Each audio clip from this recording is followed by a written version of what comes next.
Yeah, in Accra. We'll take a look at our headlines now.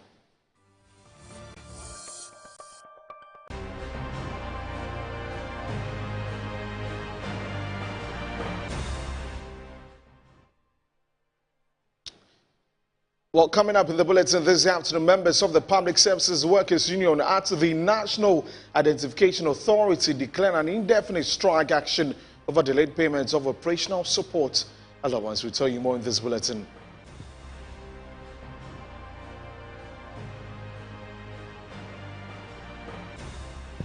Also coming up this afternoon, former District Chief Executive of Asene-Manso Akroso refutes claims that all former MMDCs who served under the NPP between 2017 and 2024 have declared their support for the NPP presidential for Dr. Mahmoud Bawumia. And also, Kamla will tell you about the road accidents that happened on the Winneba Cape Coast Highway, where 4 people, including 3 school children and a taxi driver, have died following a crash on that stretch.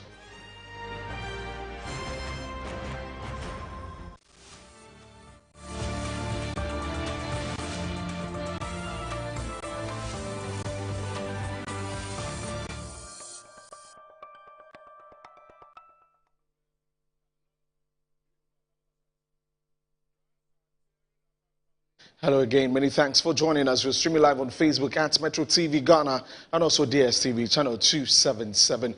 I'll begin from Kumasi actually, and the Association of Second-Hand Clothing and Shoe Sellers in Kumasi have endorsed former Minister for Education Dr. Yao Seduchum as their preferred candidate to lead the New Patriotic Party in the 2028 general election. Now, the traders cited Dr. Educhum's humility, visionary leadership and dedication to national development as key qualities that make him the most suitable candidate for the party's flag bearership position. Addressing journalists at the Kumasi Central Market on June 23, a group of staunch NPP members and second-hand clothing and shoe sellers expressed their strong support for Dr. Yao Seduchum for the party's potential flag bearer for the 2028 elections. They praised Dr. Educhum's exceptional leadership skills and commitment to national service, noting that he outshines other contenders. The group highlighted his impressive tenure as Education Minister, where he introduced groundbreaking reforms like STEM and TVET as evidence of his ability to drive progress. They urged MPP delegates to choose a candidate who can guarantee electoral victory in 2028 and argued that Dr. Educhum's appeal spreads across ethnic, religious and political lines, making him the ideal candidate.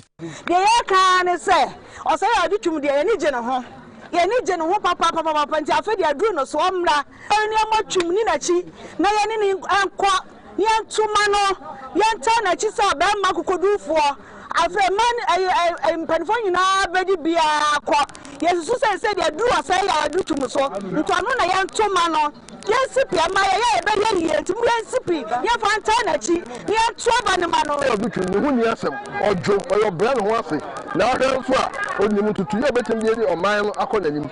Tim Dilliers have been here to school, America, Amafa, Abrofonia, the year. You didn't get also, I'm America, and Mampenico Abonabasso. And Tim Dilliers said, this Aquanian man, obey me a boy man, I'm a man, acronym. JMP delegates, yes, someone you are on tie, or say I do to Martina and Tomano.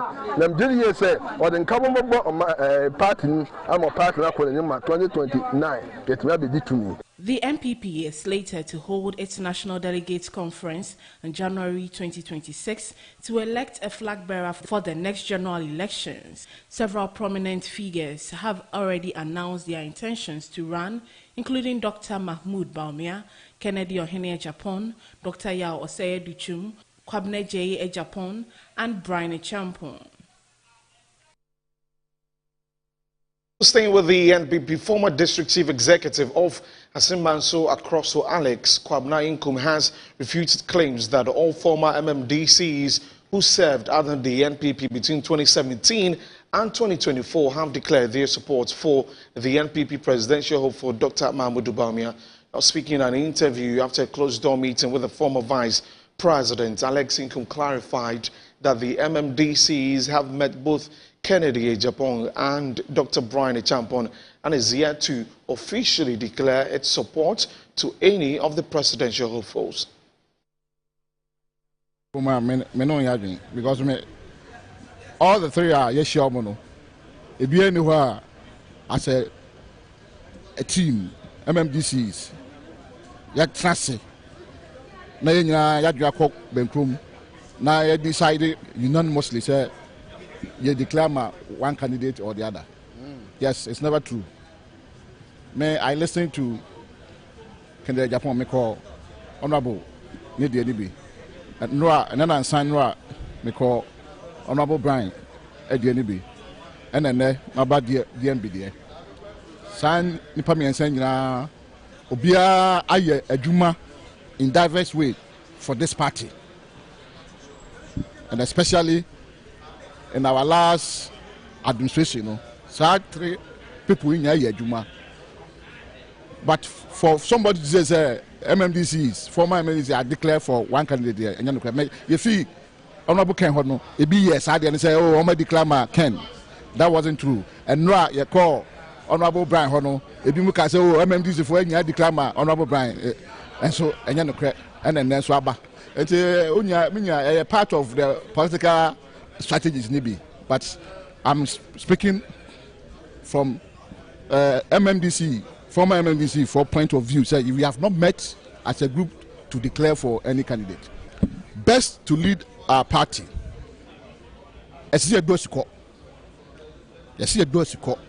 Maybe my decision on who to support this coming primaries, will be based purely on data, research work, and the 2024 election results.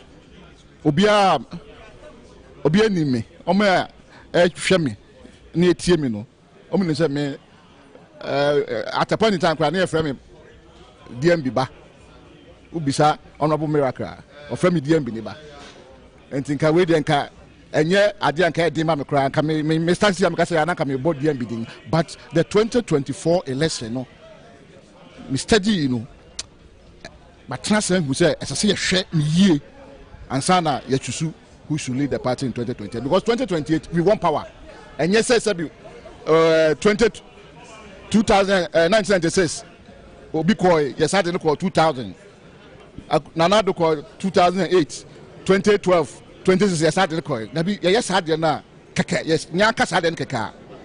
You bet, as I said, those who into the resource. Now, the Municipal Chief Executive for Wejagbawi, Felix Odatelamte, has called on residents to complement efforts of the municipal authority to bring flood issues to the barest minimum this year.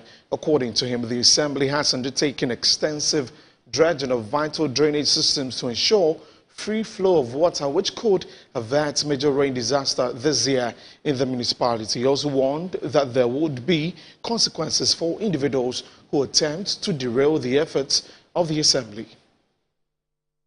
The Wejagbawi municipality is one of the areas usually bedeviled with flood issues on a yearly basis in the Greater Accra region. True to his earlier promise to desilt drains in the municipality before the rain set in, the Municipal Chief Executive of the Wejagbawi Municipal Assembly, Felix Odatelamte, has moved the excavator to the New Gbawi East electoral area to commence dredging works. The community commended the Municipal Chief Executive for the swift action to attend to their needs just few days after they requested for the dredging of the drain in that community. 7 years ago, no, and in 9 so no, got way no so, so no, net sending Bamu Bebre, and sending so no tie, higher. But almost 7 years, Banity, and then so no to high because we got any more I am, and almost you so mine. But Sician Uncle Panda, Mr. Felix, Ababe, Mamma, and TCI there, you better. I mean, I didn't sit down and say first. Oh, MVP time. Beba me say na 2 years on be you got and move fine. If you on be in there 8 years on by trans no. Obi am you got and move him. It is what up a head na how much you on my hand yiri. Pepe quiet the be say me go nyina machine nyina. Ken Lati is the assemblyman for the Gbawe East electoral area. All I can say to our current MC is that he is doing a good job, because when you lobby and he doesn't pay attention to it, then there's no way the work could come on. So he has taken that good initiative, and this dredging thing has started. We are most grateful, and usually when it rains, the whole place becomes flooded. Doing these things will help, and it will solve this particular flooding issue. The municipal chief executive for Weija Gbawe, Felix Odate Lamte, noted that the government is committed to ending the recurrent flooding in the municipality. He also warned that there will be consequences for individuals who attempt to make nonsense of all the efforts being made to keep people's lives and property safe in the municipality. As part of measures to ensure that we have proper drainages within the municipality, I have met with my municipal engineer for us to look at some of those areas that need urgent attention in terms of drainages. We know the entire municipality needs it, but there are areas that urgently we have to tackle those ones before we move to the other areas that have smaller issues. This 0.9 drains have a lot of refuse and lorry ties that has been hidden under. So when the rains are coming with even sand in it, it cannot move. So we are also pleading with them that the drains are not for dumping of garbage. The drains are not for throwing out refuse and other things. So they should stop, or they should take caution of that and desist from that. And also, we are asking our community members that we should be sanitation alert. We should all come up and help in this drive to keep our communities clean and our surroundings clean.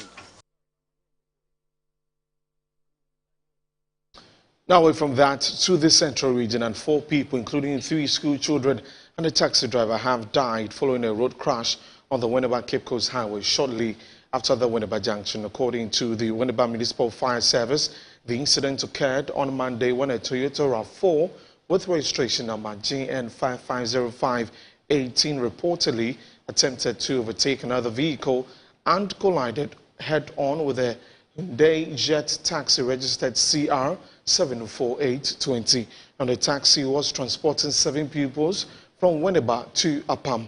The driver of the taxi died at the scene, while all 7 pupils and another passenger were rushed to the Winneba Trauma and Specialist Hospital. 3 of the pupils who were in critical condition passed away on Tuesday morning during treatment. Fire Service Commander DO2 Frederick Edupoku confirmed that the pupils were from St. Paul's School and Uncle Rich Preparatory School, both located in Winneba.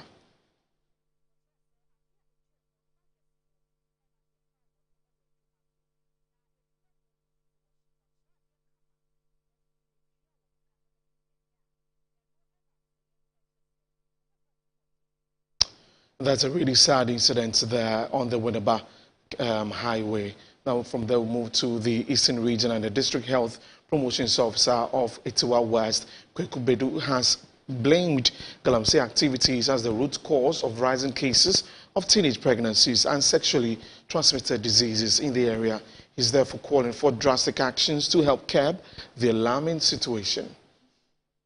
Speaking on the sidelines of a health screening exercise and community debate with school children, the chief of Achimpaman, Berima Okoto Dansua II, warned parents against child marriage as it has dire consequences on their education. He said anyone caught in such act will be made to face the full rigors of the law. He also encouraged girls in the community to shun acts that could lead to teenage pregnancy.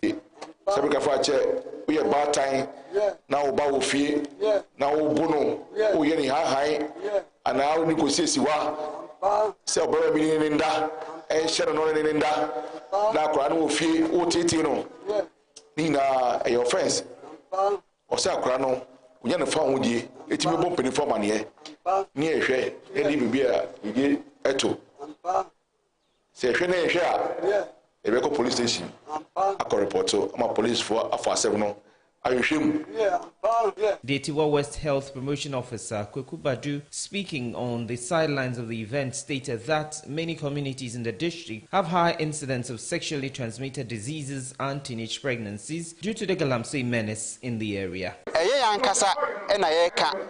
As health workers, now galamsey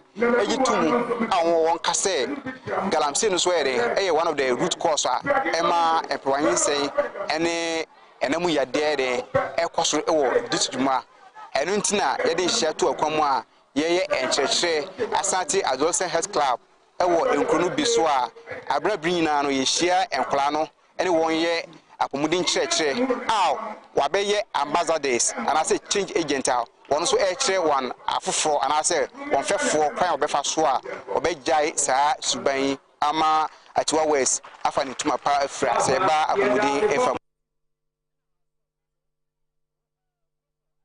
Also on health, as Gavin prepares to vaccinate over 2.2 million young girls against the human papillomavirus (HPV), concerns are growing over the rising infection rates among both men and women. The virus, known to cause cervical cancer and other serious conditions, is highly contagious and often goes undetected for years. Addressing the media during a meeting, the acting programs manager for the expanded program on immunization of the Ghana Health Service, Dr. Selom Kutwati, has urged parents to encourage their daughters to participate in the exercise. So this vaccination is going to start with a campaign. So we're having a 5-day campaign in September. We're yet to set the dates, but we do know it's in September. And what we'll do is that we're going to target mainly in-school children 9 to 14 years. Ghana Education Service will go in and pre-register them, we'll go in and we'll vaccinate the children. After that, we are intending to have a period of catch-up where 9 to 14 years again, we can still take the vaccine. This will be done in the public facilities that offer general immunization services. After the catch-up, we'll just be targeting children 9 years. We have received 2 tranches of vaccine. We're expecting 5. By the end of this month, we should have received it all.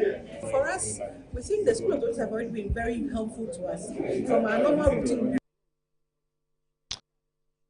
School health education program for the Ghana Education Service, Theresa Opong-Mensah, says the GES will intensify sensitization in various schools across the country. We are going to do intensive education in the schools using our teachers, using our district officers, and then the children themselves. They are powerful tools that we use all the time, and this time we are going to use them again. We are going to work in collaboration with Ghana Health Services and the Ghana Health Service to develop SBCC materials that we use in education of the children as well.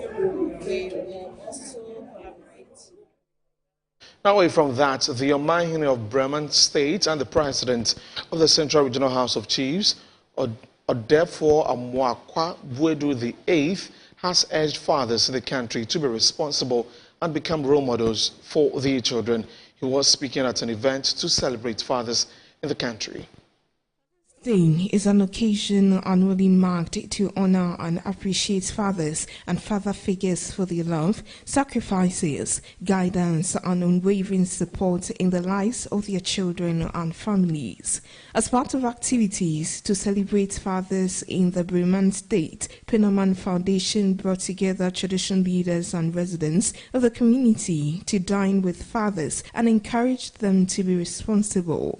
Felix Apiafuri is Public Relations Officer of Pinaman Foundation. That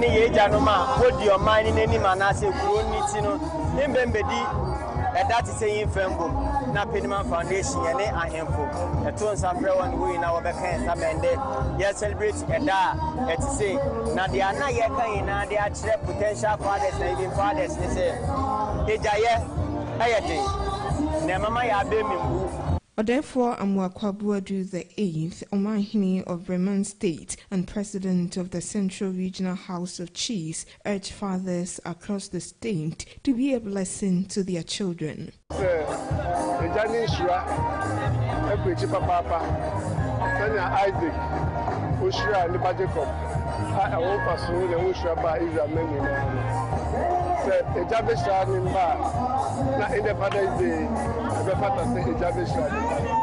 Father's Day is an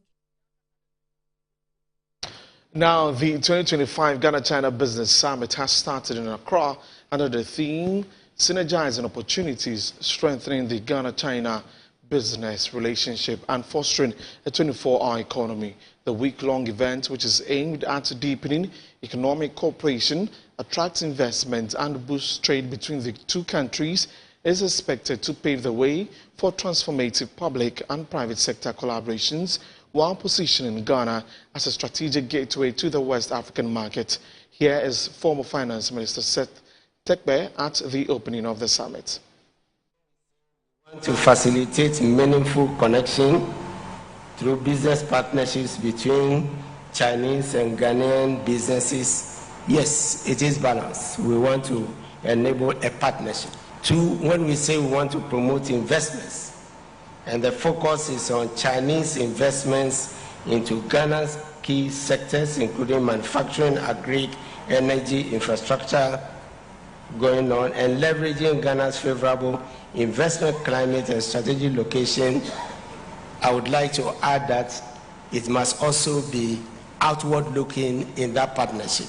Otherwise, we deplete reserves when the proceeds are exported, right? And we therefore also need to expand our reach into some of our partnerships, not just China, the EU and other countries from which we attract investments and imports. And when we say in terms of market access that we want to provide Chinese companies with a gateway to the West African market through Ghana, capitalizing on the country's membership in ECOWAS and I must say AFCTA, we should also say that we must balance this with a little access, and I put emphasis on a little access to begin with, for our Exim Bank to also have, some, reverse flow into these markets in order that we can strengthen our foreign, currency reserves and not see a weakening cedi that would make some of those investments leave the country when we default in paying the loans and others that are coming into the country. Well, that's all for the news updates this afternoon. Thanks for joining us. I am Desmond Okrekudan. For more news, log on to our website, www.metrotvonline.com. We're taking a break. When we come back, Business Edge is next. Please stay with us.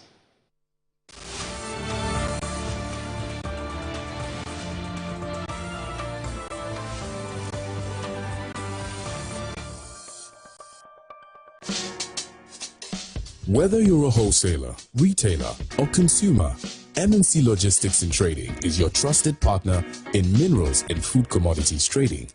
Experience the difference with MNC Logistics and Trading for your commodities trading.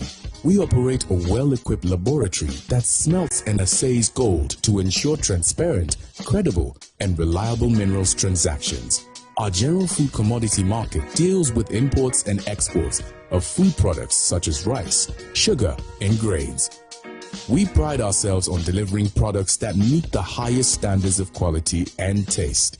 With our expertise in international trading and logistics, we bridge customers far and wide. Locate us at number 4 Neosai Interfo Avenue, East Legon, Accra. Call us on 030-299-8246 or visit our website www.mnclogisticsandtrading.com. MNC Logistics and Trading, hub of confidence.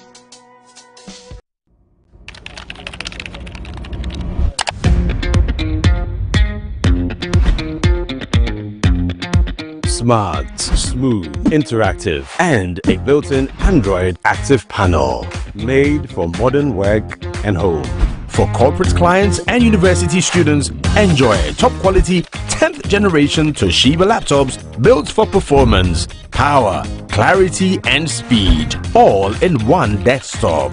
At Mycom JA Computers, get a laptop for as low as 1,000 Ghana cedis. All products are imported from the USA with a 1-year warranty. Visit Mycom JA Computers today and elevate your tech. Some movies change the world, and you'll find them elsewhere. Mnet Movies 4 is just in it to change your mood. Great. They turn an ordinary night into something awesome. Make you laugh louder, smile bigger, and feel like a kid all over again. Yay! This is so much fun! The only thing our movies are seriously serious about is making you happy. All month long. On Mnet Movies 4 for the easy, cheesy, silly, funny, snort laugh classic movies of your life. Fifra ye free nyina ye de obedientia. De ya fugia ne aduane. Saasro pintin bi aseda o me. De ye di koye mu ne de awie nyina na makuafo modem mo so. Won fifre so ne nya bidio. Nanso bate aseman ga na mu a. Akuafo akoya abo pupu obo wasio na so da su kache. Won san fifre mama mu nyina nya bidie. Nanso mpuntudwo mu aka akiri pa. Ekwan ben ne befa so ama akuafo fifre ho aba mfaso de. Aban hyehye ne dwumadi ahodo ode bre akuafo no bo wote ase. Feed Ghana ye den. Na nkokọ ketenkete so mfaso ama akuafo nso ye den. We inti na hyehye dwumadi esunkwa ya to ne akuafo mo. Ye de bre Original TV and Metro TV so. Dwumadi beba akwanya ama mpanyimfo anim de ewa aba fukaye mu akire wadwen. Ye je akuafo ha no amane akogye mu aye e de afri aba mu mpanyimfo ho. Enimi ni ehia akuafo yonko samo honto eda joada enwumre no nso kosi ne no nwotwe e Original TV so. Saa na da yawada enwumre no nwotwe kosi no nkono e Metro TV so. Akuafo mo Ghana akuafo abomode na yempene wo. Ekuafomo is sponsored by ACAP Compost. ACAP Compost comes in 3 varieties. ACAP Compost, ACAP Compost X, ACAP Compost Plus.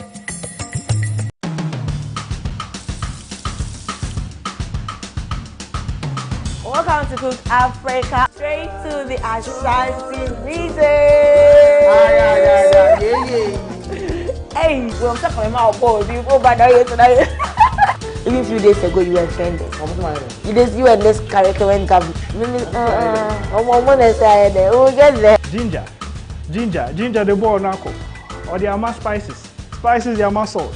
We beat my chance. Or the ama money. Money they call. Debbie, welcome, go cake. So my grandmother took care of me. Okay. So she actually taught me how to do it. Anyway, I go there.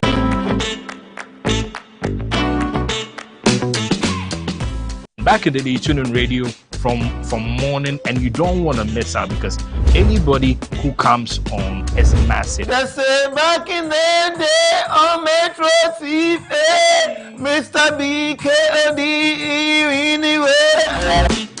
Back in the day, mentioning the place that you used to live, no, that meant that you were Dadaba. Oh, how?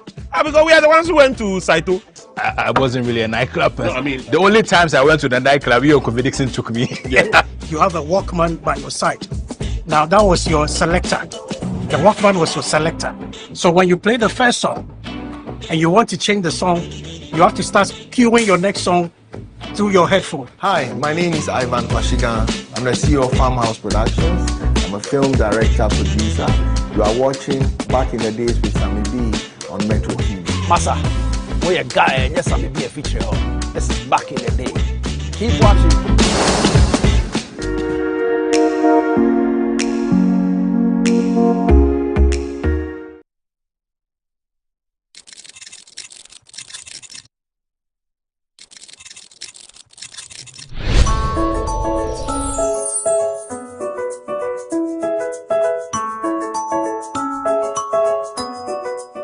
Excuse me, sir.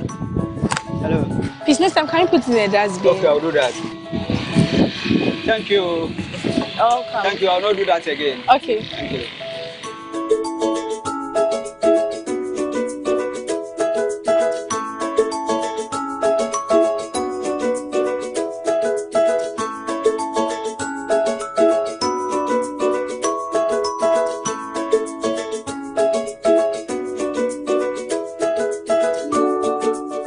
Girl, how are you? I'm fine. I've really missed you. I've missed you too. So fabulous. I know, right? Thank you.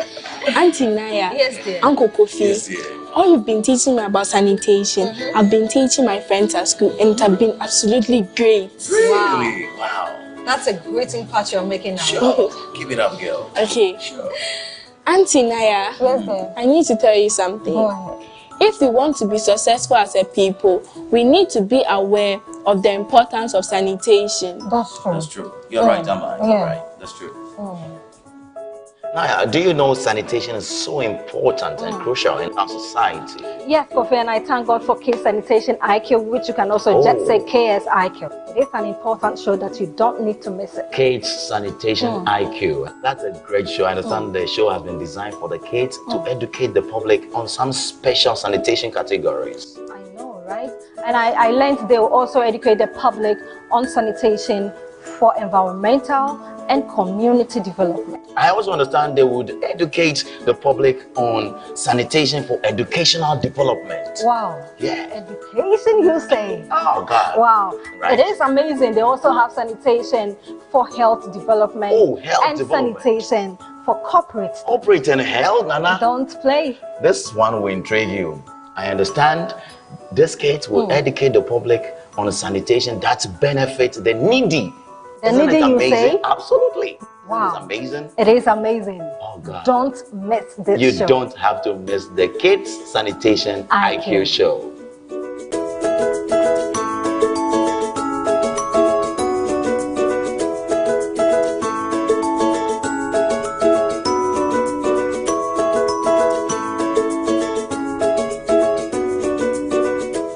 To participate in this contest, please call 0209 300 300, 0209 300 300 for an audition.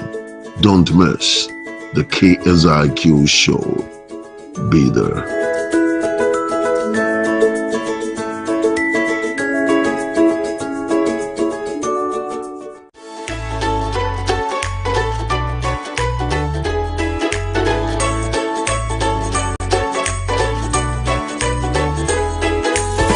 What premium shall we place on our health? Is it to wait and get hit with a condition? Or on a daily basis, how do we check the body before health slips away? Living Well is the lifestyle series that will help you get tips to some health issues.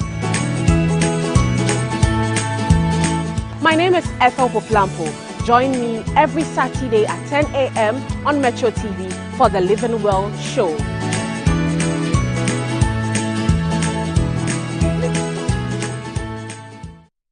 Living Well is brought to you by Fontina 74 Mixture.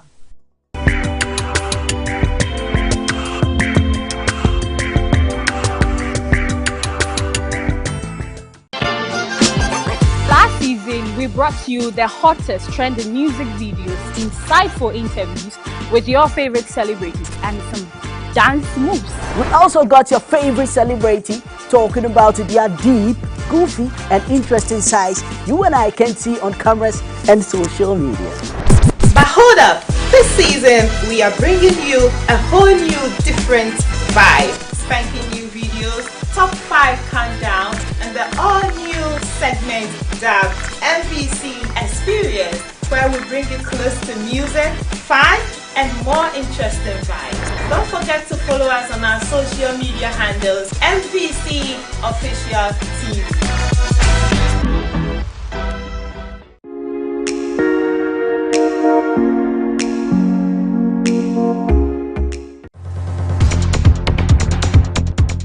More than 80% of global trade is carried by sea. Most of the products we consume daily travel through ports, making them a key link in the global supply chain. The Ghana Ports and Harbours Authority is committed to ensuring the enhancement, resilience and sustainability of port infrastructure and maritime trade. Get to know which vessel is bringing your goods, how much duty you are required to pay, and how quickly you can clear your goods from the ports of Ghana. We ask the relevant questions and elicit responses from the appropriate authorities. We interact with you via our social media platforms and put your queries across to the expert. Iron Port shows this and every Sunday live on Metro TV at 5:30 p.m. Iron Port is proudly brought to you by and powered by the Ghana Ports and Harbours Authority. Iron Port, transparency in doing business and building nation.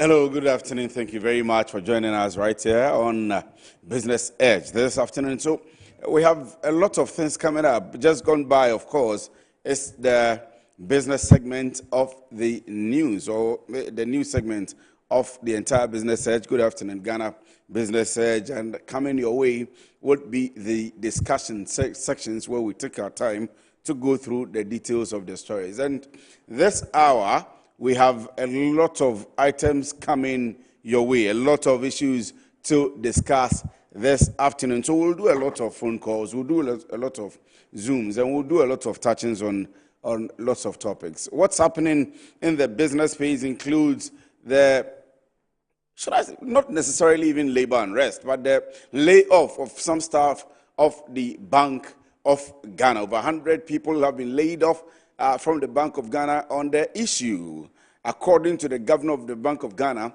that these 100 people have not satisfied the 6-month mandatory probation. So throughout the 6 months that they have worked with the Bank of Ghana, they have not satisfied the minimum requirements of the bank, so to speak. And we'll be asking a question. We'll put the question down there on the screen for you.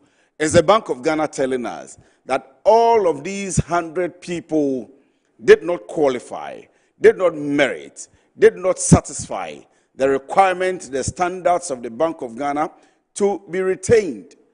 Is it political? Does it have a political undertone? And so on and so forth.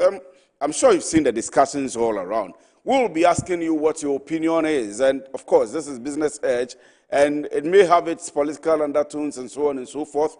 How those 100 people perceived to be affiliated to a political party were recruited. We would ask you, what do you think, and how does it sound?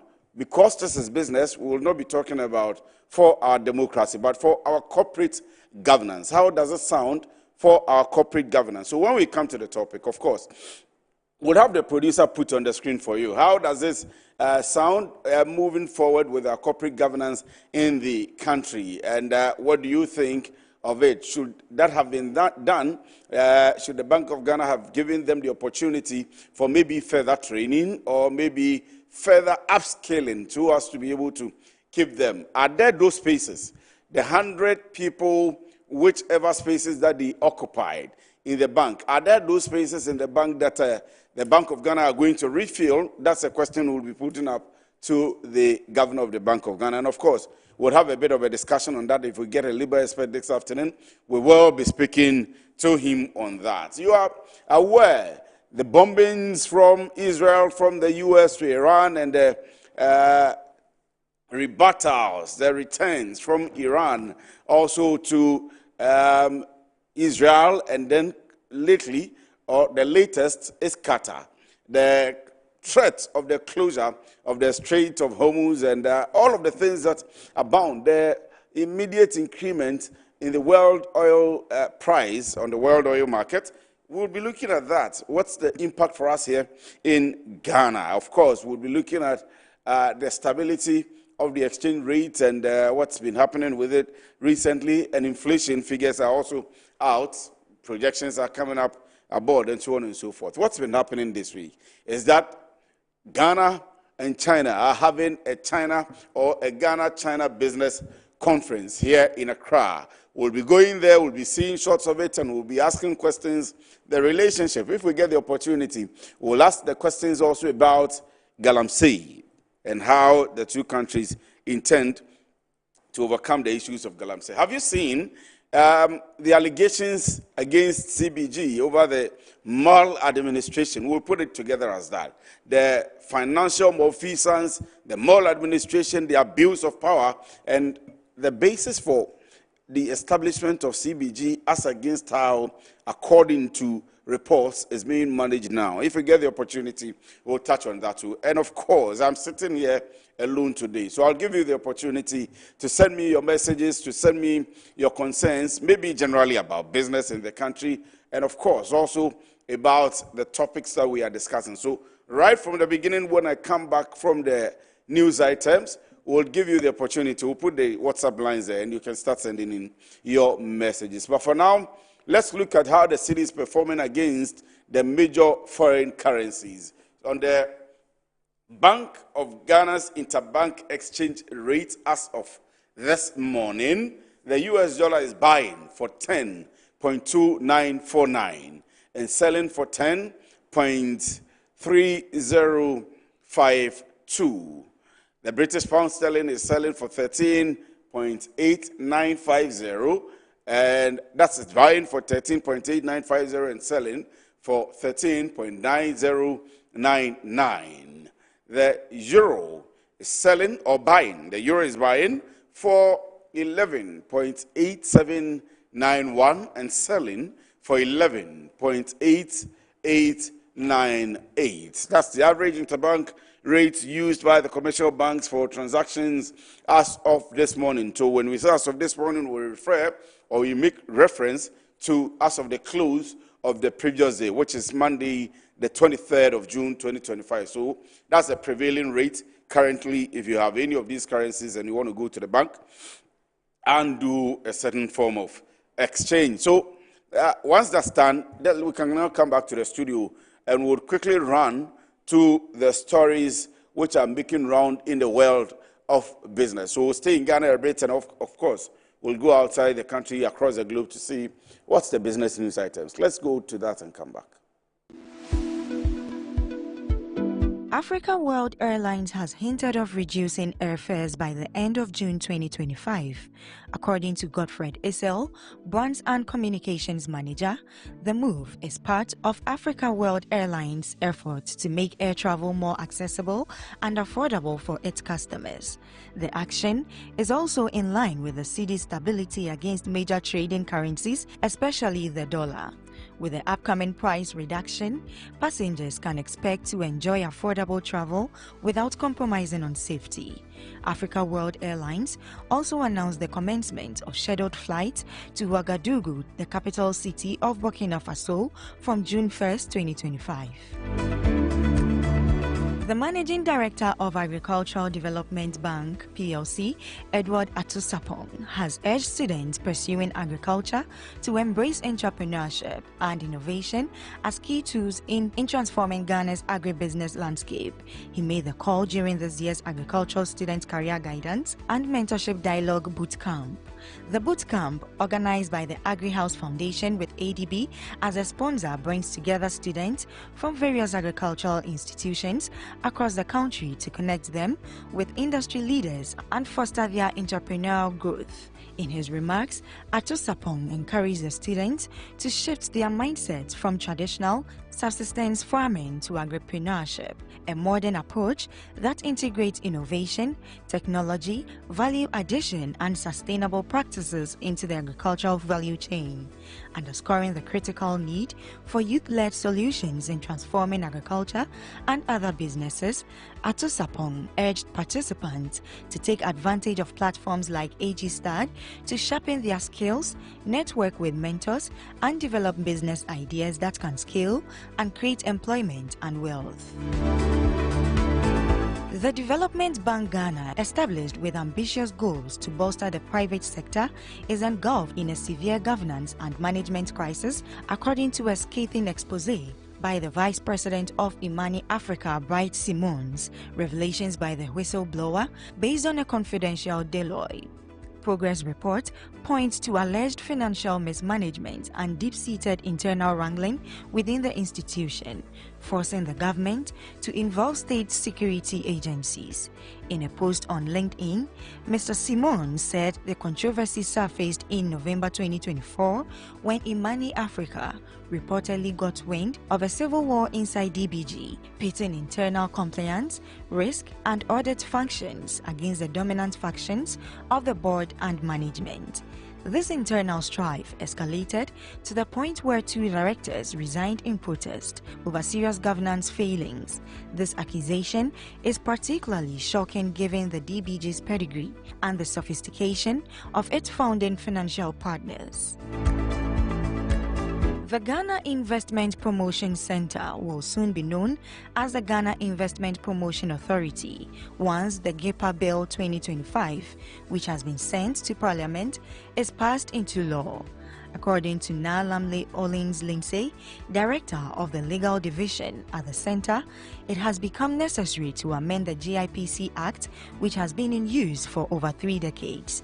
The new bill, presented to Parliament, includes key provisions such as the change of name from center to authority, an expansion of the authority's objectives and functions, a revision of the governance structure, and a proposed review of the minimum foreign capital requirement, among others. Speaking to the media on the sidelines of a technology transfer agreement stakeholder engagement, Ollins-Lindsay explained, "We are seeking to revise those capital requirements downwards. In fact, the proposal now is to remove them entirely, except for the capital requirement applicable to trading."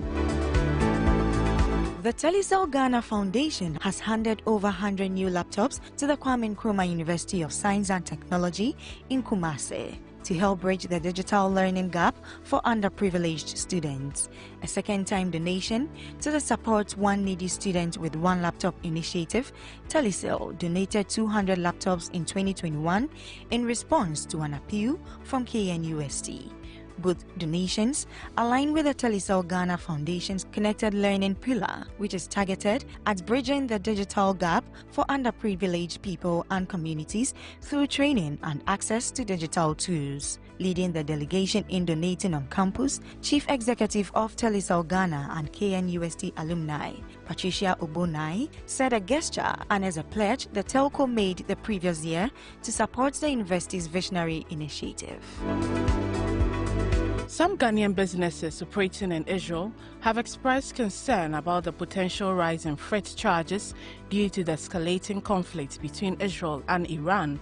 With tensions between the two nations on the rise, shipping costs are expected to surge, posing significant challenges for businesses that rely heavily on imports and exports in the region. President of the Ghana Union of Traders Association, Guta Joseph Obeng, says some members are worried about the impact of the war on the rising cost on their freight. He disclosed that freight charges on the route are already indicating signs of instability, making it difficult for businesses to predict the future. The conflict has already triggered a 3% rise in global oil prices since markets reopened following the U.S. strike on the 3 Iranian nuclear facilities. To this end, Mr. Obeng is calling on the United Nations and world leaders to address the issue amicably to forestall major setbacks. U.S. President Donald Trump has announced a complete and total ceasefire between Israel and Iran on social media. Trump says the ceasefire will begin in approximately 6 hours from now after each country has wound down their military operations. Trump's announcement contains a periodic unraveling of hostilities but says that upon the 24th hour, the war will officially end.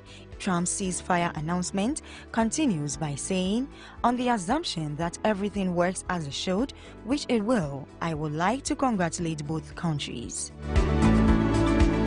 U.S. Secretary of State Marco Rubio has called on China to prevent Iran from closing the Strait of Hormuz, one of the world's most important shipping routes. His comment came after Iran's state-run Press TV reported that Parliament had approved a plan to close the strait, but added that the final decision lies with the Supreme National Security Council. Any disruption to the supply of oil would have profound consequences for the economy. China, in particular, is the world's largest buyer of Iranian oil and has a close relationship with Tehran. Oil prices rose following the U.S. attack on Iranian nuclear sites, with the price of the benchmark Brent crude reaching its highest level in 5 months.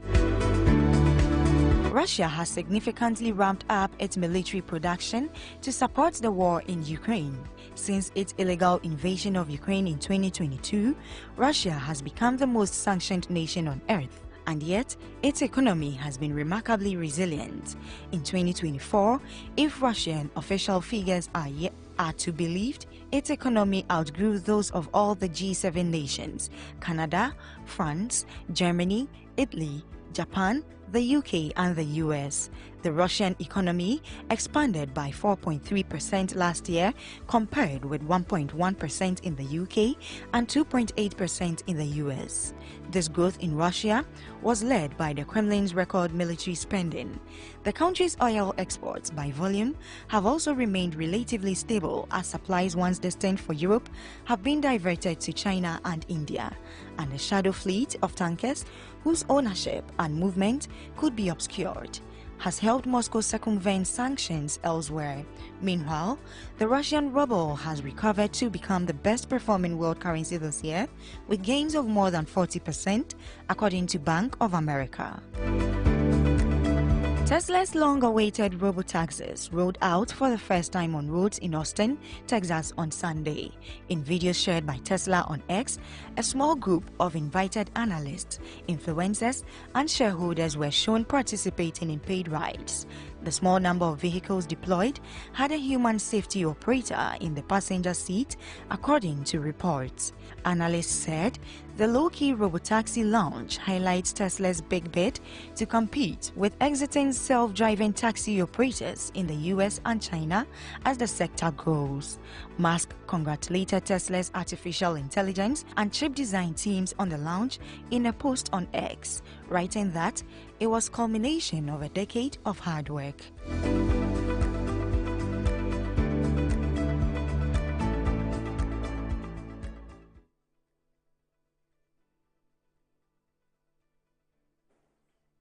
You're welcome back. So those are the stories which are making round in the world of business for the day. Let me come to the studio and begin my lineup. I told you about the fact that we'll be treating the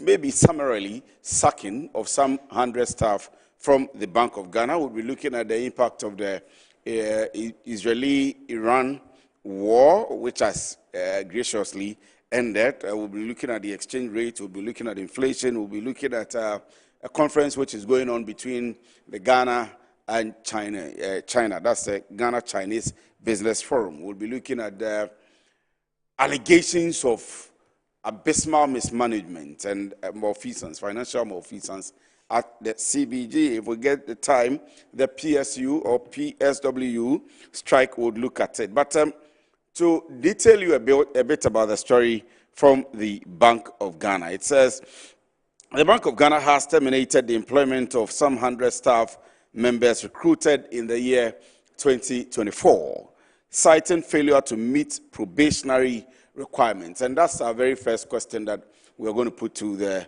labor expert. The affected employees received dismissal notices on Thursday, the 19th of June 2025, instructing them to conclude their roles by Monday, 23rd of June 2025, with 1 month's salary in lieu of the notice.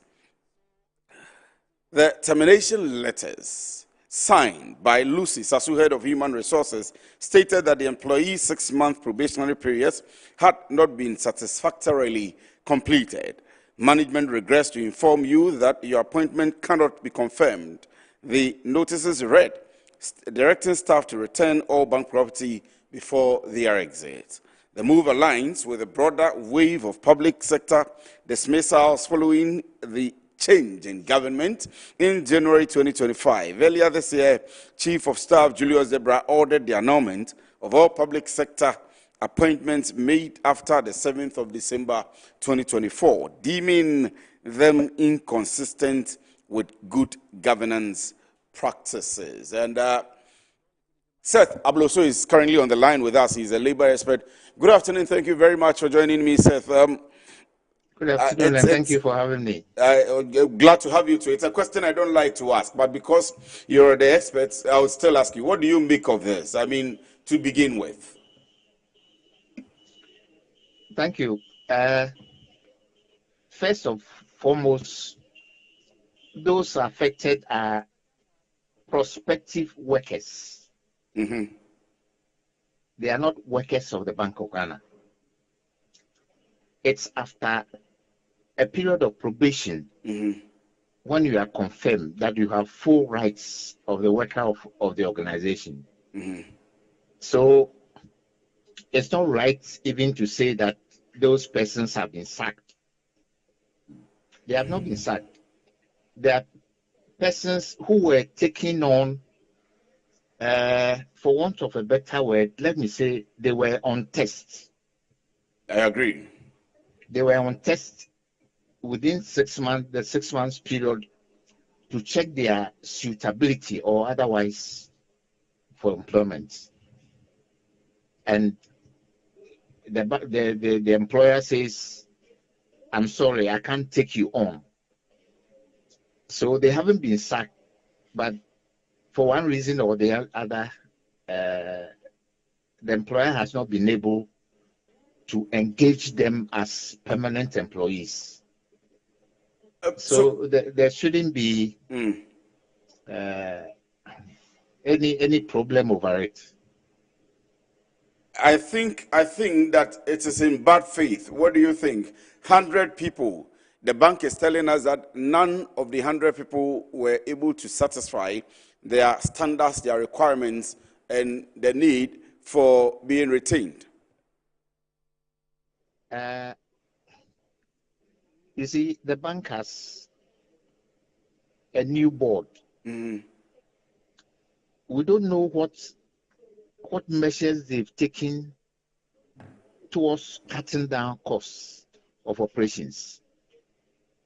You recall surprisingly that not too long ago, we were told the bank had made heavy losses. How a central bank makes losses is difficult to understand. But the new management perhaps might be looking at cutting costs, in which case it's likely that those 100 persons, the employment of those 100, the engagement of those 100 persons was not required, and that the institution could have gone ahead without their coming on board. Yeah. So matters of good governance, good corporate governance come in. Now, even for those persons, did they respond to any advertisement anywhere? These are questions that those persons must ask, must answer. Did they respond to any advertisement anywhere? Now, what was the criteria for the choice of those prospective employees? Were persons with special needs, or Ghanaians with special needs, including persons with disability, considered among the 100 who engaged? Yes.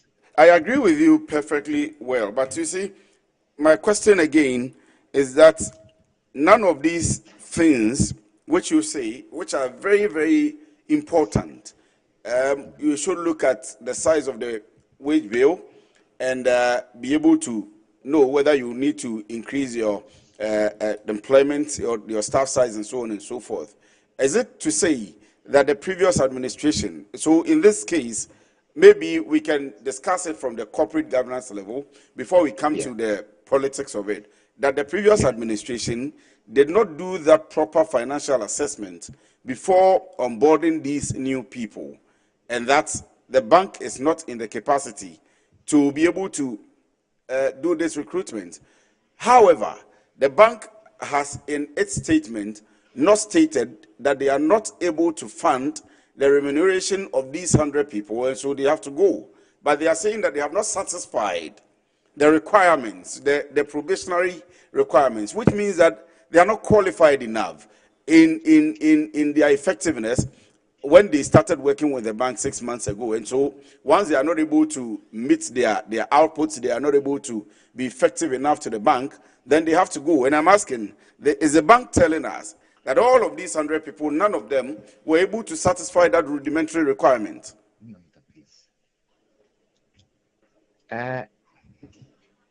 Well, the bank has given reasons. They did not satisfy its requirements. There is, unless those affected persons have any other reasons to give. We cannot force the bank. Because you see, in here, even they have 3 months probation. Now, the Presidential Transition Act requires that 6 months before the end of the tenure of any government, it prepares comprehensive handing over notes for presentation to the transition team. Yes, very well. Yeah, that's true, very true. Yes. The indications I'm getting is that no such handing over notes were presented in respect of recruitment of persons into several public sector institutions, which would have required budgetary consideration as well, presentation of budgetary consideration. So the incoming government would know what obligation it has to meet on those persons. But this era of fresh recruitment has gone with some fraudulent practices as well. Fraudulent practices where in one public sector organization, details of which I've gotten, instead of a 6 months probation period, as has been always so in the organization, the Argonne administration altered the probation period to 3 months and backdated the agreement. So it's like they were covered even before the elections.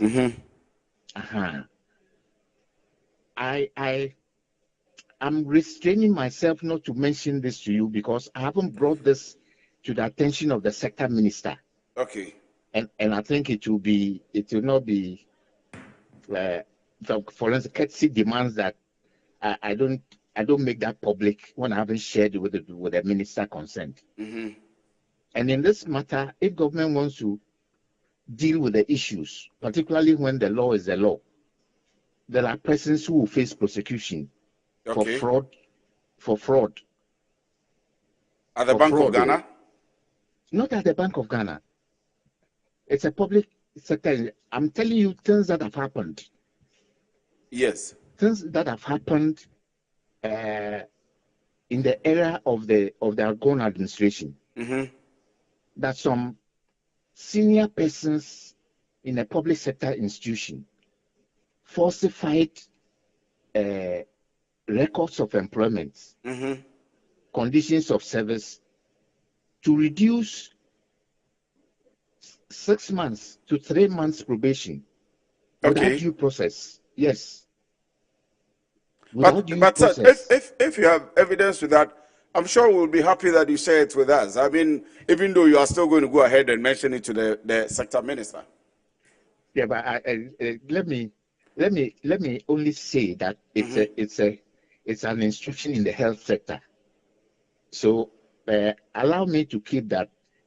When I inform the health minister, I will then pass that information on to you. Okay, but you can say confidently that there is one institution under the Ministry of Health which have falsified documents of some staff who were supposed to have been on probation for 6 months, reduced it to 3 months so that they could qualify to be recruited as permanent staff of the institution. Yes, to evade the orders that the chief of staff made. Yes. So let's come back to the whole issue. I mean, with that health institution and that of the Bank of Ghana. First of all, the social bit of it. What becomes of these young men and women who were very hopeful that we've gotten employment at the Bank of Ghana or maybe at that institution, at that Ministry of Health, and are going to go home now? It is no fault of theirs that there was a change in government, or it is no fault of theirs that they've got appointment. I'm sure some may have resigned from their previous institutions and gotten on board the Bank of Ghana. 6 months now, they can't go back to their previous institutions. Yeah, and I'm saying that they did not respond to any public advertisements. So they chose to take that risk. And you see, we need to do things properly in this country. Right. Public sector employment goes with public advertisements of vacancies. First, vacancies are announced advertised internally. If there is no person in there who can meet the standards, then the institutions goes public to invite applications. We need to do things properly and in accordance with good governance principles and stop these fraudulent and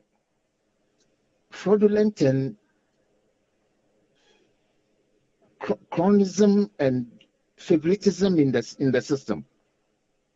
So if I'm getting your point, and I think I'm coming to terms gradually with you. I don't know if I'm in full agreement yet, but if I'm getting your argument, these 100 people had some form of favoritism, which shouldn't have been so, at least in the labor standards.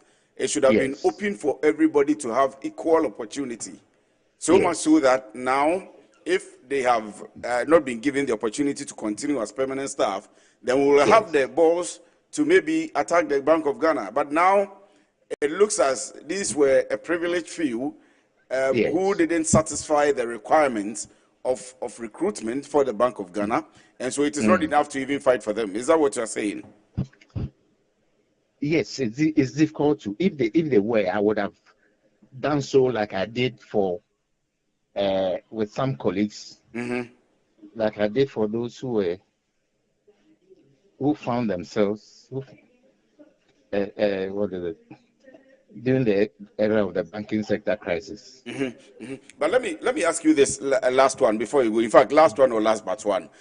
Is it good for us as a country? Does it augur well for us? Because now you would have we had this same scenario, 2016-17.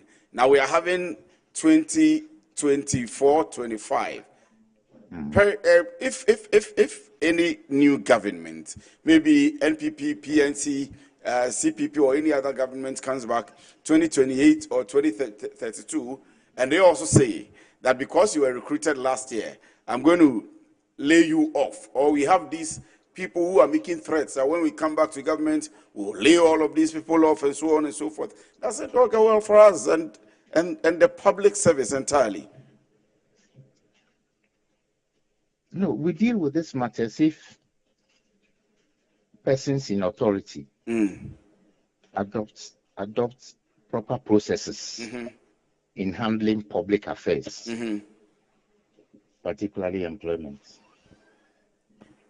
It doesn't seem to be so. And I'm saying that the Presidential Transition Act makes it obligatory on any government 6 months to the end of its tenure to prepare handing over notes and indicate persons that it has employed and what costs it presents on the national budget. We can't be making things free for all like that. Okay. So I don't know if you have any comments on the Public Service Workers Union strike, and if you do, maybe I would want to take it, or if you have any advice for them, then I can round up with you. I've only just heard of it, so I can't comment on it. Right, that's fair enough. That's fair enough. But thank you very much for your time this afternoon. Seth Abloso is a labor expert, and he's been talking to us, telling us about his perspective of the over 100 people who have been laid off by the Bank of Ghana. I put forward to him a number of questions which I am concerned about. First of all, those people who maybe left their jobs, those who had never been working and were hopeful that we have a great opportunity going to work with the Bank of Ghana, happy, and their families are happy, and maybe they were even the breadwinners.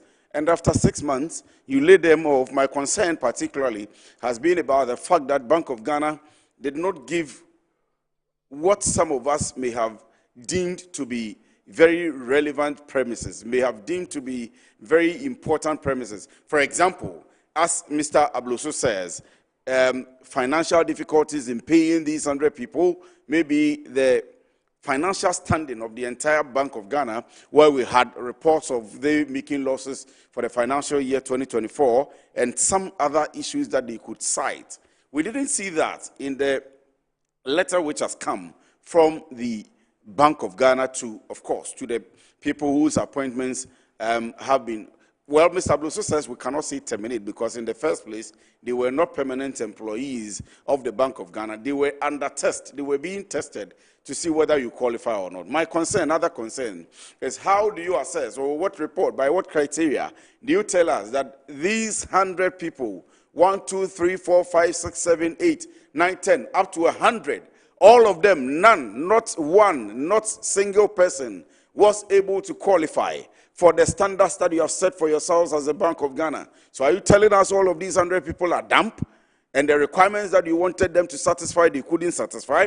Mr. Abloso says, well, that's the criteria of the Bank of Ghana. And they didn't even go through proper procedures, equity, equal opportunity for everybody. And so they may not even have the right to begin with for us to have the discussion. I have a development economist from the University of Ghana,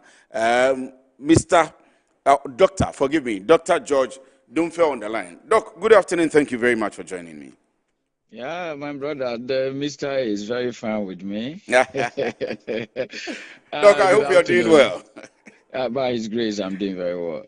We thank God. We thank God. So I know you are talking about all the things we have on the economy, the inflation rate and the fuel and so on and so forth. But let me pick your mind briefly on the issues about the Bank of Ghana. We've heard that they have laid 100 people who were recently recruited by the previous administration. They have laid them off, and I just spoke to Mr. Seth Abloso, who is a labor expert, and he has cited some concerns. I had some concerns that I laid up to him. First of all was the fact that as the Bank of Ghana telling us 100 people, none of them qualified for the standards that they have laid to be able to go beyond the 6 months and become a permanent employee. Second is if they have issues like cost cutting and measurement of their remuneration and so on and so forth, does it mean the previous administration did not do proper financial assessment before this recruitment? Does it not smack of politics? And that's what does it do to our corporate governance and moving forward? What does it do to other maybe parties that may win power and also come into governance? So, Doc, let me pick your mind on these few, and then we can move forward. My brother, let me thank you for the opportunity, and let me say very good afternoon to those listening to us. Yes, sir. Yes, so I also have the same concern, especially so when for the past 15 years I've been involved with teaching at the tertiary, and you move around, you meet a student you taught about 10 years ago, and this student is still roaming on the street, roaming about on the street without work. Unemployment is a serious problem, and so if somebody is so lucky to have been engaged by the bank, and all of a sudden the bank comes to say, I can't go with you. I was thinking that out of the 100, let's say the standard that they have set for themselves, about 20 of them would meet the standard. Exactly. But if it happens that all of them don't meet the standard, you can only say it is political. My brother, there is this guy, I always mention his name, Arthur. The first name just escaped me. He completed university some time ago and had been roaming about with our work, and so I do a lot of research, so I normally would engage this guy. He goes out to collect data for me and all that, and when he tells his story, the parents struggle to put him through tertiary education, and since he doesn't have job, they also have to feed him, and he was becoming a problem, and he didn't feel comfortable, and so when for about 2-3 months I don't have job, I don't have any research work for him, he will always be calling, and and until one day, he called. He always calls to lament, But this time around, he called. Said, "Dog, I've been like you. I went to SNET. I attended an interview. They have given me an appointment letter. In fact, I was so excited that for once this guy would stop bothering me. And so he started working with SNET. Getting to the end of last year, I think he had an appointment letter from SNET. Getting to the end of the year actually." And he had previously worked with them for almost 6 months. Yeah, but his appointment was authenticated, I think, somewhere around September, October, thereabout. Recently, he called to tell me that he went to work, and when he went, there was a letter on his desk. When he opened it, it was a dismissal letter. That's very sad. That is the situation. Unfortunately, we are seeing. I talked about this a while ago on one of your sister stations. I'm a platform, and I was lamenting that if this system continues, we've seen it. To be very fair to the current government, we've seen it before. When Kufuor came after Rawlings, we saw people losing their positions. It happened. When Professor Mills came, people lost their positions. When Nana Akufo-Addo even came, people lost their position. But we've never seen anything as high as we are witnessing. On a mass scale like this. Yeah, we haven't seen anything like this before, and you hardly hear anybody complain about it. So it appears that we have accepted it because we are political scientists. This is more about corporate governance. We have people who speak on corporate governance. We have people who speak on good governance from the political science department across the country. UCC, Legon, KNUST. We have labor economists. And all of them think that what is happening is okay. I cannot think of anyone coming out to complain. Yes. The organized labor has become so silent. And so we have endorsed this. But you see, come up to me. NDC may be in power for the next 50 years. When the next 50 years is due, another government will come. And if they remember what happened, the 2025, I'm sure they would also do worse. And so the other time I was lamenting that if we sustain this particular system, then in no time, any government that comes to power will come with their lecturers, their medical doctors, their teachers. And so when you go with your doctors, and then another one comes, it's not going to be okay. Because I saw this happening when Sami Jemfi one day talked about the fact that some of the military personnel, blah, blah, blah, were going to lose jobs. And we thought he was just joking. I always thought that, no, we in the democratic era, this thing cannot happen. But true to what he said, when they came, we saw what happened. Top generals being asked to go home because per their arrangements, when somebody lower in rank becomes the head, all the maids and all the heads should go home. I don't think it is proper.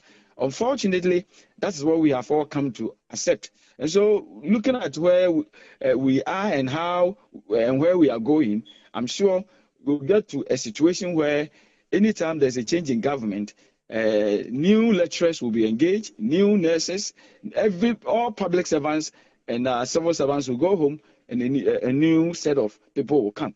But when we get to that level, what will make things very difficult for this country is that the political contestation will become very, it will go to the next level. Because for the fear that when the government, when this government loses power, assuming I'm a lecturer, and it is through this government that I became a lecturer, for the fear that they would lose power for my engagement as a lecturer to end, I will do whatever that I have to do to make sure that government stays in power. Or if it's a new government that is coming. And when we get to that level, we will not be far from civil war. That will be we will not be far from civil war. That will be a total politicization of the whole system. Yeah, there's going to be total chaos. And anytime there's 7th December, people will run away from the country because we wouldn't see things as we have been witnessing since the dawn of the current dispensation. Indeed, I have a serious problem with it. But unfortunately, nobody is talking. Everybody is clapping that things are my good. concern, Doc, my concern even is these people who are affected. It is no problem of theirs that, for example, Bank of Ghana recruited them. They genuinely put in their application or whatsoever, or however they got in, and they got recruited. And so the psychological part of it, the psychological aspect of it, how they will be affected, how their families will be affected. It looks as if the government is not considering this. No, they don't care because the whole thing is that they thought some people worked hard to bring them to power. And so their main concern is about those people. And so how do we get those people in? And because the wage bill is already very high, the only way to bring your people into is to get people out. And so that is a replacement without substitution. I mean, so we have to, I mean, in statistics, we talk about replacement with substitution and replacement without substitution. This one, I think the approach is replacement with substitution. And so they replace those who engage during Nana Akufo-Addo time, because maybe the assumption is that for you to get such engagements, such appointments, you should be affiliated to that particular political party, or you should have been a sympathizer. That's the general assumption. And so let's get them out, and we bring our guys in. After all, they worked hard to bring this government to power. That's what I'm saying, and that's why I'm cautioning that if we don't talk about this and we keep on with what is happening, in future, next 7th December, December 2028, people are going to fight. Those who have been sacked, they are going to fight because they will have the assurance that once their party comes to power, they will be engaged again. And those who are now out there, they will also want to work hard to get their parties in power, for the fear that if their parties, if NDC loses, they are also going home. So they are also going to do whatever that it is to make sure NDC retains power. And when you come to that situation, you are almost entering into civil crisis. And so, but it's so unfortunate. There's one substantive issue, the Bank of Ghana's own. So we can consider all the others. But Mr. Setabluso, who is a labor expert, believes that there are certain issues which are not tangential that we should consider. For example, how did these 100 people get into the Bank of Ghana in the first place? Was there an open advertisement that there should be for the recruitment of public sector workers, maybe in the dailies or anywhere, or public sector pages, or however equitable that would be for equal opportunity for all others to be able to apply? Then they got shortlisted and got recruited eventually. Was there a process like that? If not, then the process itself was skewed in such a manner that it will favor these 100 people, maybe for their political affiliation to certain figures in the MPP and so on and so forth. And so they don't have a right for us to fight on their behalf in the first place. Maybe we can fight for those who went to SNIT because probably they applied through the process and now their recruitments have been revoked. But for the people that did not go through the process, we cannot fight for them.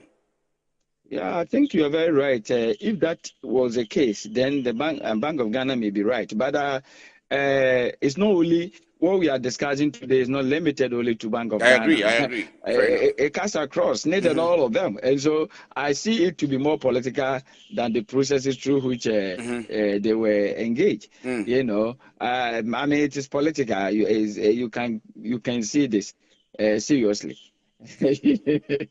I agree with you on that one too. But Doc, let's run away from that and then let's do some other issues. And there are speculations that the prices of fuel may rise. Generally speaking, the impact of the Israeli-Iran war, which has graciously ended today, if the news we are hearing are right. The world oil market prices started jumping up immediately, and it is expected to impact, for example, those of us who are large importers of refined oil. And so definitely it will impact our economy. In the coming days, what should we expect toward the economy? Yeah, my brother, thank you very much. And we thank God that what we are hearing, I've also heard say that the hostilities between Iran and Israel is likely to end. And if that is so, then it is a good news, because I can only imagine what happened in 2022, coming back again. The year 2022, when we entered the year, Ghana government, Bank of Ghana had 9.9 billion US dollars as gross international reserves. That was their nominal reserves. And then the nominal reserves of that was translated, I think, to 4.8 or so month import cover. And so we had enough buffer to protect our city.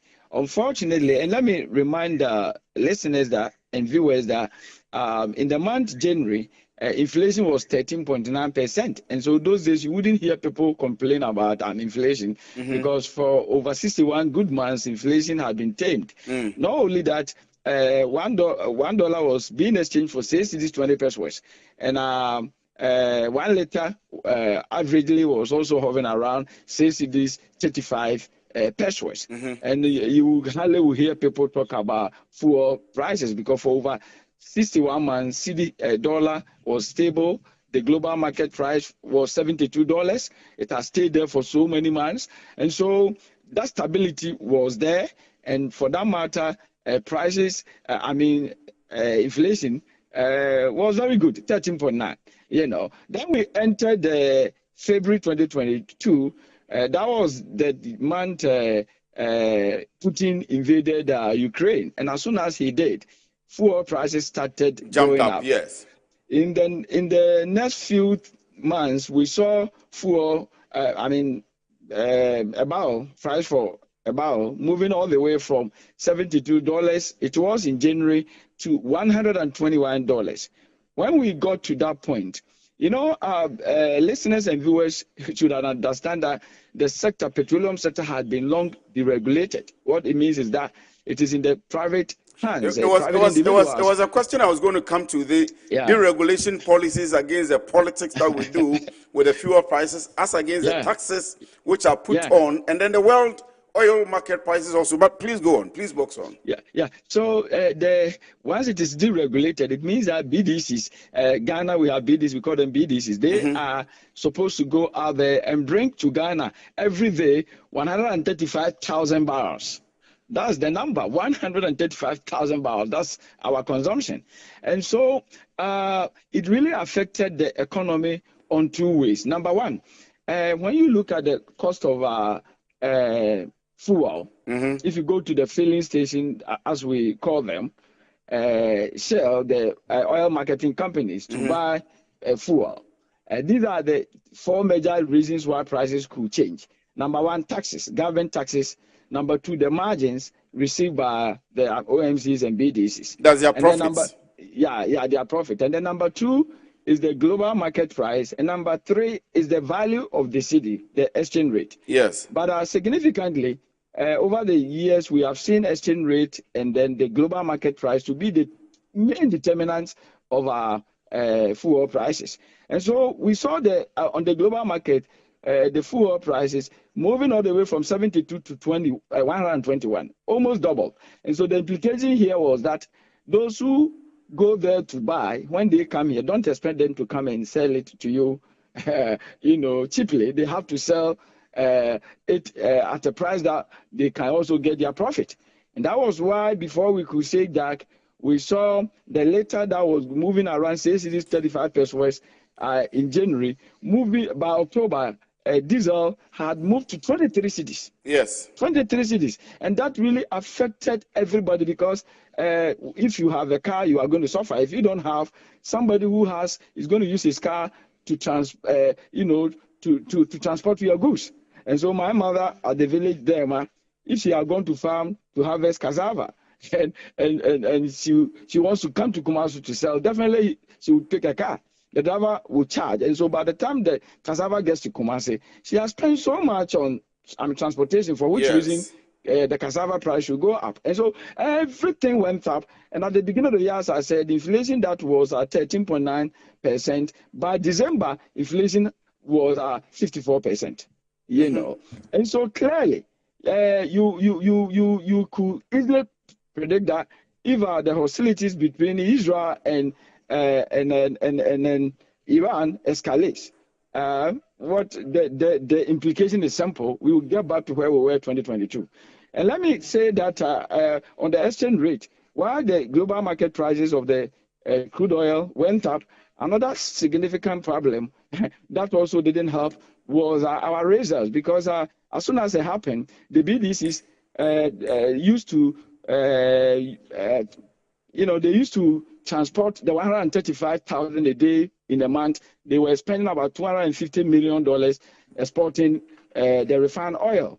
Now, when we hit the 121, they then needed 400 million US dollars. And the 400 million US dollars, they were taking it from Ghana. Around that same time, because of the troubles with the ship owners, because they were also struggling. I mean, the food has to be transported, in fact, from Holland and other places to Ghana. And you can imagine, how they also get it from all the way from Holland to Ghana. And so freight charges also had to go up by 300%. Yes, that was serious. And so all that affected fuel pricing. And the end result was what we saw. Unfortunately, the government didn't have control over freight charges. Ghana government doesn't own a ship. And so they don't have control. So when the freight charges went up by 300%, they didn't have control. Again, when BDCs needed 400, they would have to take it from the secondary forest market. And so, BOG was helping them, but they couldn't give all the 400. And so they had to also compete with others who were already going to the secondary forest market to take foreign currencies to import. And so the competition or the demand for foreign currencies became far higher than, the available supply. And that was why before we could say, Jack, $1 that used to go for, say, 20 pesos, by August, $1 was going for 20 pesos, and by October, it was 15 cedis to $1. That is where we went. And I have always thrown the challenge that no government, nobody at that material moment could have done anything. And so, just as what was about happening, if it had escalated, I should say, we would have gone back to where we were 2022 and maybe reverse our nose to go for another IMF bailout. But and that means, I mean, that's still a serious situation for me, because it means that we are still as a country not putting in enough buffers. We are only doing the politics of it. And so far as the city is stable currently, and so far as the world oil market price is stable, it means that per the analysis that you have made, if the war had escalated, if the US had gotten in, China gotten in, Russia gotten in, and so on and so forth, and then the Strait of Hormuz had been closed, we, even though not concerned with what's happening there primarily, the happening as an exogenous factor would have affected us seriously, like the way it did in 2022 and then subsequently. But we are not putting in enough buffers. I read, and I think I heard the chief executive officer of, I think, Combat of Tema Oil Refinery say that by the end of this year, Tema Oil Refinery will be refining oil. But Tema Oil Refinery has been there years. We haven't been able to refine. And so the necessary buffers that we are not able to put in place, we are not being able to put them in place. And so when these things happen, we still get back to the problem. And we might short oil and carry our yellow gallons and be chasing for the OMCs for oil. Yeah, you're very right. As a country, 68 years and counting, we haven't done enough to get what we call shock absorbers. You know, cars have shock absorbers, so it doesn't matter how bad the road is, you are able to drive. In our situation, we don't have any shock absorber. So anytime anything happens, it hits us directly. We are here doing politics. The only good thing that can help this country develop the necessary shock absorbers so that we can, as it were, insulate ourselves from things that happen in the global market is to deepen the local production. First of all, why do we demand dollar? We demand dollar so we could go to China to buy toothpick to come and clean our teeth. Exactly.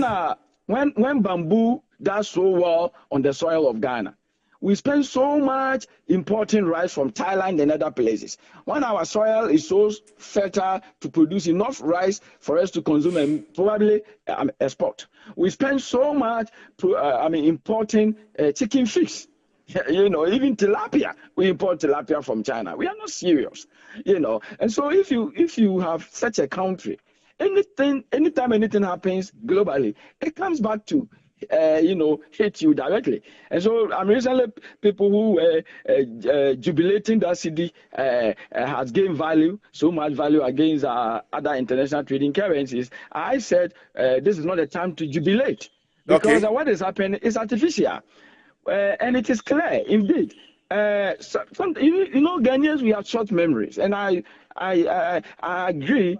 I cannot agree more with the current president who said that we have short memories. I'll tell you, because you see, what we are experiencing today, the strength of the city, is not as if we've never seen it before. Going back to just the year 2022, about October, $1 interbank exchange rate, $1 was going for 15 cedis. By December, it dropped to 8 cedis because between October and December, Bank of Ghana got so much resources, intervene in the secondary forest market, and supply so much. But are you then saying that you will not attribute the stability of the city currently to maybe Endo, what is happening within the country, and how the managers of the economy, both the finance, the fiscal, and of course Bank of Ghana, the Ministry of Finance are putting their heads together to do, and the buffers they are putting in place. But issues like Trump's activities, issues like what's happening on the world trade market and so on and so forth, are what you would rather attribute to the city. And so if there is a change or a shift in that, we are going to go back to these high figures. Is that what you're saying? Exactly is my point. But I wouldn't say everything that is happening is because of what is happening globally. We've also done something here. But let me first of all pick it from the monetary and fiscal policy issues. Fiscal policy is the use of taxation and government expenditure to stimulate or control stability. And Bank of, Ministry of Finance is the agency that does that. And then we have the monetary policy, that is the use of our policy rate to also control stability. In other words, control changes in prices. And that one, it is Bank of Ghana that does it. In the era of higher inflation, especially when we had 54, we registered 54 in December 2022, and that happened to be the highest in 27 years. That was over 40%. Exactly. The moment we hit that, immediately Bank of Ghana started aggressive contractionary monetary policy. Yes. And what does that mean? That is where you increase the policy rate. And the moment you do that, lending rate and all other interest rates will go up. Cost of credit goes up. And once the cost of credit goes up, it will not encourage so many people who otherwise would have gone for loan to do things that are not so important or so necessary. And so when that happens, it takes away money from the system. And when we don't have so much money in the system chasing few goods, you are able to control prices. And that's exactly what Bank of Ghana did. Indeed, around that time, policy rate was 13.5%. And it went up almost every sitting of the Monetary Policy Committee. It went up almost every sitting until it hit 29%. And later people complained that that was also hurting the economic growth. And so they reduced it to 27.